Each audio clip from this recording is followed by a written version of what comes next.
ನೀವು ಪೊಲೀಸ್ ಪಡೆ ಸೇರ್ಕೊಂತೀರಾ. And if I am not wrong, ನಿಮ್ಮ ಫಸ್ಟ್ ಪೋಸ್ಟಿಂಗ್ ಬಂದ್ಬಿಟ್ಟು ಬಳ್ಳಾರಿಲಿತ್ತು.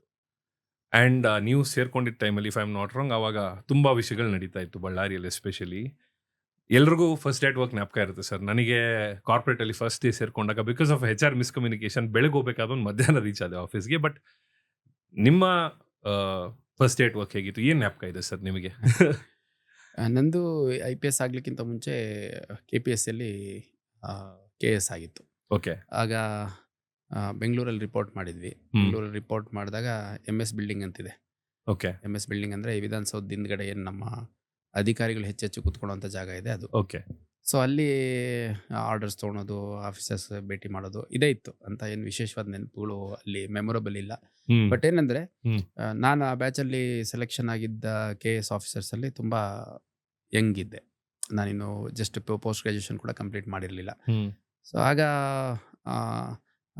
ಅದು ವ್ಯಾಲಿಡಿ ಸರ್ಟಿಫಿಕೇಟ್ಸ್ ಎಲ್ಲ ರೆಡಿ ಮಾಡಿಸೋದು, ಆಮೇಲೆ ವೆರಿಫಿಕೇಶನ್ಸ್ ಮಾಡಿಸೋದು, ಆ ಪ್ರೋಸೆಸ್ಸಲ್ಲಿ ಅಲ್ಲಿ ಒಂದು ಗ್ರೂಪ್ ಆಗಿತ್ತು. ಮೋರ್ ಆಫ್ ಎಂಟ್ರಿ ಲೆವೆಲ್ ತರ ಸರ್? ಎಂಟ್ರಿ ಲೆವೆಲ್ ಅಲ್ಲ, ನಮ್ಮ ಬ್ಯಾಚಲ್ಲೇನೆ ಸೆಲೆಕ್ಷನ್ ಆಗಿರೋರ್ದು ವೆರಿಫಿಕೇಶನ್ ಫಾಸ್ಟ್ ಆಗಿ ಮಾಡಿಸ್ಬೇಕು ಅಂತ ಅವರೆಲ್ಲ ಕೋಆರ್ಡಿನೇಟ್ ಮಾಡಿಕೊಂಡು, ಸೊ ಅವರೆಲ್ಲ ಫ್ರೀಕ್ವೆಂಟ್ಲಿ ಭೇಟಿ ಆಗಿದ್ದವ್ರು ಇದ್ರು. ನಾನು ಸಡನ್ ಆಗಿ ಡೆಲ್ಲಿಲಿ ಓದ್ತಾ ಇದ್ದೆ. ಒಂಥರ ಸಡನ್ ಆಗಿ ಬಂದು ಅಲ್ಲಿ ಜಾಯ್ನ್ ಆದಾಗ ನನಗೆ ಸಡನ್ ಆಗೆಲ್ಲ ಒಬ್ರಿಗೊಬ್ರು ಮಾತಾಡ್ತಾ ಇದ್ದಾರೆ, ಎಲ್ಲ ತುಂಬ ಕ್ಲೋಸ್ ಆಗಿ ಮಾತಾಡ್ತಾ ಇದ್ದಾರೆ, ನಗ್ತಾ ಇದ್ದಾರೆ. ನನಗೆ ಸ್ವಲ್ಪ ಒಂಥರ ಹೆಸಿಟೇಷನ್ ಆಯಿತು, ನನಗೆ ಯಾರು ಗೊತ್ತಿಲ್ಲ ಅನ್ನುವಂಥದ್ದು. So within few days that was overcome. ಈ IPS ನೀವೇನಿದ್ದೀರಿ ಅದು ಸೆಲೆಕ್ಷನ್ ಆದಾಗ ನಾನು ಡೈರೆಕ್ಟಾಗಿ ರಿಪೋರ್ಟ್ ಮಾಡಿದ್ದು ನ್ಯಾಷನಲ್ ಪೊಲೀಸ್ ಅಕಾಡೆಮಿಲಿ. ಅದು ಡಿಸೆಂಬರ್ 2007. ಆಗ ಫೌಂಡೇಶನ್ ಕೋರ್ಸ್ ಅಂತ ಇರ್ತಾ ಇತ್ತು, ಅದಕ್ಕೆ ನಾನು ಹೋಗೋಕ್ಕಾಗಿರಲಿಲ್ಲ. ಸೊ ಡೈರೆಕ್ಟಾಗಿ ನಾನು ಮಸೂರಿಗೆ ಹೋಗ್ದಲೇ ನ್ಯಾಷನಲ್ ಪೊಲೀಸ್ ಅಕಾಡೆಮಿಗೆ ಹೋದೆ. ಸೊ ಅಲ್ಲಿ ಹೋದಾಗ ರೂಟೀನ್ ನಾವು ರಿಪೋರ್ಟ್ ಮಾಡೋದು, ನಮಗೆ ರೂಮ್ ಅಲಾಟ್ಮೆಂಟ್ ಆಗುತ್ತೆ, ಬ್ರೀಫಿಂಗ್ಸ್ ಆಗುತ್ತೆ. ಸೊ ಅಲ್ಲಿ ಭಾಳ ಒಳ್ಳೆ ಟ್ರೈನಿಂಗ್ ಆಯಿತು. ಪೊಲೀಸ್ ಆಫೀಸರ್ಸಲ್ಲಿ ಪರ್ಟಿಕ್ಯುಲರ್ಲಿ IPS ಆಫೀಸರ್ಸಲ್ಲಿ ನಾವೇನಾದರೂ ಒಂದು ವಿಶೇಷತೆ ಏನಾದರೂ ಇದೆ ಅಂತ ನಿಮಗೆ ಅನಿಸುತ್ತೆ ಅಂತಂದರೆ it is all because of the training we go through. Rigorous training? Absolutely ಒಂದು 14 to 15 ಮಂತ್ ಲಾಂಗ್ ಟ್ರೈನಿಂಗ್ ಇರುತ್ತೆ.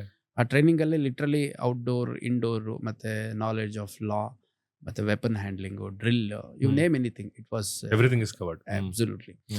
ಸೊ ಆ ಒಂದು ಫೇಸು ಬಹಳ ಮುಖ್ಯವಾದ್ದು ಅಂತ ನಾನು ಹೇಳಲಿಕ್ಕೆ ಇಷ್ಟಪಡ್ತೇನೆ. ಮತ್ತು ಅಲ್ಲಿರುವಂಥ ಫ್ಯಾಕಲ್ಟಿಗಳು ಕೂಡ IPS ಆಫೀಸರ್ಸ್ ಇರ್ತಾರೆ, most of them. Okay. So field experience ಇರುತ್ತೆ, ಅವರ ಅನುಭವಗಳಿರುತ್ತೆ, ಅವರ ಸೀನಿಯರ್ಸು, ಜೂನಿಯರ್ಸು, ಕೊಲೀಗ್ಸು, ಸಬಾರ್ಡಿನೇಟ್ಸು ಎಲ್ಲರ ಅನುಭವಗಳನ್ನು ನಮಗೆ ತಿಳಿಸ್ಕೊಡೋಂಥ ಒಂದು ಒಳ್ಳೆ ಪ್ರಯತ್ನ ಆಗುತ್ತೆ. ತುಂಬ ಎಕ್ಸೈಟಿಂಗ್ ಆಗಿರುತ್ತೆ. ಅದಾದಮೇಲೆ ತಾವು ಹೇಳೋ ಪ್ರಶ್ನೆ, ಬಳ್ಳಾರಿಯಲ್ಲಿ ನಾನು ಪ್ರೊಬೇಷನರ್ ಆಗಿ ಸೇರಿಕೊಂಡೆ. Okay. So first day of joining the service in the cadre ನಾವು ಬೆಂಗಳೂರಲ್ಲಿ ಹೋಗಿ ರಿಪೋರ್ಟ್ ಮಾಡ್ತೀವಿ. ಆಮೇಲೆ ಬಳ್ಳಾರಿಗೆ ಅಲಾಟ್ಮೆಂಟ್ ಆಗುತ್ತೆ. ಬಳ್ಳಾರಿಗೆ ಅಲಾಟ್ಮೆಂಟ್ ಆದಾಗ ಆ ಜಿಲ್ಲೆಗೆ ನನ್ನೊಬ್ಬನ ಆಸ್ ಎ ಪ್ರೊಬೇಷನರ್ ಆಗಿರುತ್ತೆ. ಸೀಮಾಂತ್ ಕುಮಾರ್ ಸಿಂಗ್ ಅಂತ ನಮಗೆ ಆಗ SP ಇದ್ರು. ಸೊ ಫಸ್ಟ್ ಡೇ ಹೋಗ್ಬಿಟ್ಟು ಅವ್ರ ಹತ್ರ ಭೇಟಿ ಮಾಡಿದ್ವಿ. ಭೇಟಿ ಮಾಡಿದಾಗ ಅವರಿಗೆ ಪ್ರೊಬೇಷನರ್ಸ್ಗೆ ಏನು ಹೇಳಬೇಕು ಅನ್ಸುತ್ತೆ ಅದನ್ನೆಲ್ಲ ಹೇಳಿದರು. ಅದಾದಮೇಲೆ ಹೋಗಿ DC ಭೇಟಿ ಮಾಡಿ ಅಂತ ಹೇಳಿದರು. ಡಿಸ್ಟ್ರಿಕ್ಟ್ ಜಡ್ಜ್ ಭೇಟಿ ಮಾಡ್ಲಿಕ್ಕೆ ಹೇಳಿದರು. ಆಮೇಲೆ ಅಡಿಷನಲ್ SP ಇದ್ರು, ಅವ್ರಿಗೆ ಭೇಟಿ ಮಾಡ್ಲಿಕ್ಕೆ ಹೇಳಿದರು. ಸೊ ಬೇರೆ ಬೇರೆ ಆಫೀಸರ್ಸ್ನೆಲ್ಲ ಭೇಟಿ ಮಾಡಿ, so this was to know over all the officers working in the district. ಆಮೇಲೆ ನಂತರ IG ಅವರಿಗೆ ಕಾಲ್ ಆನ್ ಮಾಡಿ ಬನ್ನಿ ಅಂತ ಹೇಳಿದರು. So it was very formal and very different experience. So ನಾವು ಮುಂದೆ ಮಾಡೋದು ಅನ್ನೋಂಥ ಒಂಥರ ಸರ್ಪ್ರೈಸಿಂಗ್. ಸೊ ನಾವೆಲ್ಲ ಪೊಲೀಸ್ ಆಫೀಸರ್ಸ್ ಅಂದರೆ ಯಾವ ರೀತಿ ಇರ್ತಾರೆ ಅಂದರೆ ಸಿನಿಮಾದಾಗ ನೋಡಿರ್ತೀವಿ.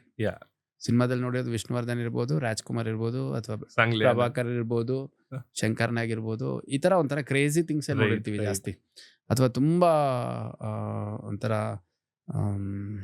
ಡಿಫ್ರೆಂಟ್ ಇಮ್ಯಾಜಿನೇಷನ್ಸ್ ಇರುತ್ತೆ ಖಂಡಿತ. ಬಟ್ ಫೀಲ್ಡ್ ಲೆವೆಲಲ್ಲಿ I would say any police officer is A civilian in uniform. Probably ನೀವು ಒಂದು ಲಾ ಆ್ಯಂಡ್ ಆರ್ಡರ್ ಸಿಚುವೇಶನ್ ಇದ್ದಾಗ ಒಂದು ಸಾಧಾರಣ ಬುದ್ಧಿಮಟ್ಟ ಇರುವಂಥ ವ್ಯಕ್ತಿ ಆ ಸಿಚುವೇಶನ್ ಯಾವ ರೀತಿ ಅನಲೈಸ್ ಮಾಡ್ತಾನೆ, ಹ್ಯಾಂಡಲ್ ಮಾಡ್ತಾನೆ ಅನ್ನೋಂಥದ್ದು ನಾವು ಆ್ಯಸ್ ಪೊಲೀಸ್ ಆಫೀಸರ್ಸ್ ಮಾಡಿಬಿಟ್ರೆ ಅಷ್ಟು ಸಾಕು. ತುಂಬ ಸರಿ ಏನಾಗುತ್ತೆ, too much of thinking not thinking about certain things, pulse ಅರ್ಥ ಮಾಡ್ಕೊಳೋದ್ರಲ್ಲಿ ವೇರಿಯೇಷನ್ಸ್ ಆದಾಗ ನಮ್ಮ ಕೈಯಿಂದನೇ ಇಶ್ಯೂಸ್ ಔಟ್ ಆಫ್ ಹ್ಯಾಂಡ್ ಆಗಿರುವಂಥದ್ದು ಕೂಡ ನಾನು ಸಾಕಷ್ಟು ನೋಡಿದ್ದೇನೆ. ಸೊ ಹಂಗಾಗಿ field level experience is quite different from what we were taught in the academy. So ನಮಗೆ ನಮ್ಮ ಸೀನಿಯರ್ಸ್ ಹೇಳ್ತಾ ಇದ್ರು, chair is the best teacher ಅಂತ. ಸೊ ಅಲ್ಲಿ ಪ್ರೊಬೇಷನರ್ ಇರಲಿ, ASP ಆಗಲಿ, SP ಆಗಲಿ, ಕಮಿಷನರ್ ಆಗಲಿ, ಹೋಗಿ ಆ ಚೇರಲ್ಲಿ ಕುತ್ಕೊಂಡಾಗ ನೀನೇನು ಕೆಲಸ ಮಾಡಬೇಕು ಅನ್ನೋದು ಚೇರೇ ಕಲಿಸುತ್ತೆ ಅಂತ. Only thing is that we have to be open to learn right. And ಒಂದು ಪಾಸಿಟಿವ್ ಅಪ್ರೋಚು ಇರಬೇಕಾಗತ್ತೆ ಅನ್ನೋದು ನನ್ನ ಅಭಿಪ್ರಾಯ. So totally it was a good experience. First ಡೇನೂ ಅಷ್ಟೇ. ಆಮೇಲೆ every day is like a new day. Learnings. It's been 2007 batch ನಾನು. Okay. Training ಸೇರಿಸಿ ಹೇಳೋದಾದರೆ ಆಲ್ಮೋಸ್ಟ್ 18 years ಆಯಿತು. All these 18 years have been learning experience. Every day is a new day. Every day gives us different opportunities, challenges. Only thing is now we have to convert every challenge into an opportunity so that our growth and development as an officer will also be good, and our priority of working in public interest is also going to be served.